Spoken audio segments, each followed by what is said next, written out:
Good morning. तर आज सकाळी ना वरती ताईंच्या आणि त्यांच्या कुरड्या करणं सुरू होत्या. त्यामुळे ना मी पण गेले आणि 2-3 ट्रायसुद्धा करून बघितल्या.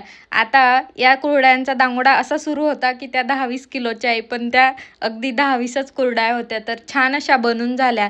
त्या बघून लगेच खाली आले आणि सानूला हॉस्पिटलमध्ये नेलं.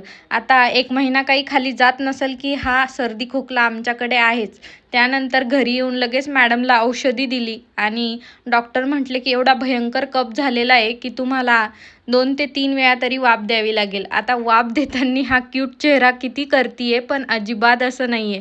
तिला खूप कंटाळा आहे वाफ घेण्याचा. त्यानंतर दुपारी ना यांना फ्रेंच फ्राईज खायचे होते म्हणून फ्रेंच फ्राईज बनवायला घेतले. आता फ्रेंच फ्राईज बनवताना छान असे बटाट्याचे काप करून घ्यायचे.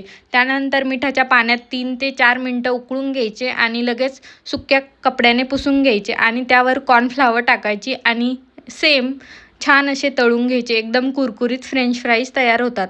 आता फ्रेंच फ्राईज कमी होते म्हणून चिप्ससुद्धा थोडेसे तळून घेतले आणि केचपसोबत एन्जॉय केले. तर असा होता आजचा दिवस. भेटू नेक्स्ट व्हिडिओमध्ये. तोपर्यंत बाय बाय.